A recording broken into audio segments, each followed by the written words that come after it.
नमस्कार. नमस्कार. लोणीकर यांनी माफी मागावी, आमदारकीचा राजीनामा द्यावा अशी तुमची मागणी आहे. काय कोणाचा संपर्क वगैरे झाला?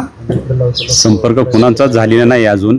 आमच्यापर्यंत काय अजून कोणीच आलेलं नाही. ना शासनाचं आलं ना प्रशासनाचं. कुणीच आमची तशी काय आमच्या बरोबर काही चर्चा झालेली नाही. या उपोषणाला कोणी कोणी पाठिंबा दिला? जवळजवळ तालुक्यातून सर्वांनी पाठिंबा दिलेला आहे. असं कोणीच नाही. शेतकरी संघटना असो, आजी माजी आमदार सर्वांनी आम्हाला पाठिंबा दिलेला आहे. विद्यमान आमदारांचा काही फोन वगैरे झाला? फोन झालेला नाही, पण ते म्हटले मी संपर्क करतो. आज बहुतेक संध्याकाळपर्यंत येतील. तुमच्याशी काय बोलणं झालं त्यांचं? नाही, माझ्याशी संपर्क नाही झालेला, पण बाकी चर्चा झालेली. येतो म्हटले ते. काय तब्येत काय म्हणते? तब्येत अजून तरी आता माझी बरी आहे.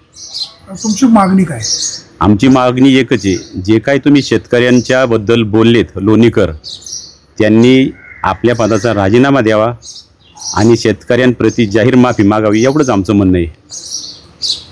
त्यांनी माझ्या बोलण्याचा माध्यमांनी चुकीचा अर्थ काढला, मी दिलगिरी व्यक्त करतो असं ते सभागृहात पण म्हटलेले आहे. त्यांचं जे म्हणणं आहे ना, हे आपल्या मराठी माणसाला माहिती. मराठी भाषेत जशी वळवण तशी वळवंत असती. त्याच्यामुळं त्यांनी हा शब्द लांछन करू नये. त्यांच्या त्याच शब्दाचा ज्यावेळेस आपले नार्वेकर साहेब आहेत आणि काँग्रेसचे ते पटोले, त्यांना मात्र त्यांनी सांगितलं का अशी असभ्य भाषा ही शोभत नाही. म्हणजे हा शब्द असभ्य आहे हे त्यांनाही माहिती आहे. मग त्यांनी ही पळवापळव करू नये ना, एवढंच आमचं म्हणणं आहे. तुमचं हे आंदोलन किती दिवस सुरू राहणार? त्यांनी माफी मागत नाही, राजीनामा देत नाही तोपर्यंत आम्ही या ठिकाणी उपोषण सोडत नाही. आजचा तिसरा दिवस आहे, तुमचा आवाज खाली गेला आहे, प्रकृती ढासळत चालली. आम्ही आमच्या प्रकृतीला काही घाबरत नाही साहेब. तुम्हाला मी रिअल सांगतो. नाहीतरी शेतकरी रोज मातीतच मरतोय. एकदा मरण आलं तर सगळ्यात उत्तम आहे ना.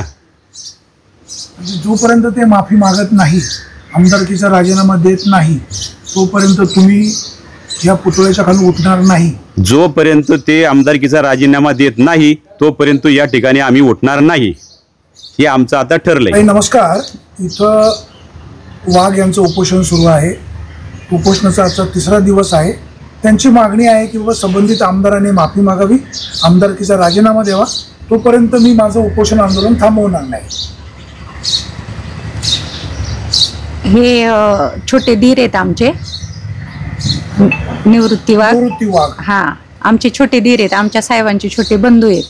आणि त्यांचा जे हे काही उपोषण चाललंय त्याला आमचा सर्वांचा पाठिंबा आहे. आणि त्या आमदार साहेबांनी जे काही वक्तव्य केले शेतकऱ्यांबद्दल, त्याला आमचा सर्व शेतकऱ्यांचा विरोध आहे. आणि त्यांच्या तब्येतीवर जर काही परिणाम झाला, काही कमी जास्त झालं, तर आम्ही त्यांना माफ करणार नाही. त्यांनी त्यांचा राजीनामा द्यावा आणि त्यांनी केलेली वक्तव्य सगळे मागे घ्यावीत. महिलांसाठी सुवर्णसंधी. LIC विमा सखी बनून प्रति महिना 50,000 रुपये कमवा. आमचा पत्ता Dharmraj plaza, office number 8, PDCC bank शेजारी, नारायणगाव. धन्यवाद.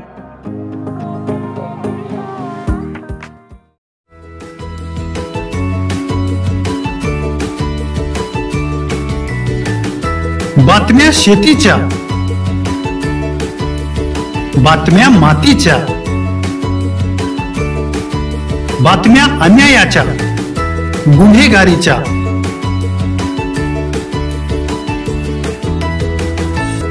राजकारणाच्या आणि समाजकारणाच्या, शोषणाविरुद्ध बुलंद आवाज, जनसामान्यांच्या हुंकाराची गाज, सत्कार्याला प्रोत्साहन, दुष्कृत्याला अनुशासन, निर्भीड, निस्पृह, सडेतोड, बेधडक आणि रोखटोक म्हणजेच विघ्नहर टाइम्स. शोध बातमीचा, ध्यास सत्याचा. आपलं चॅनल, आपली बातमी.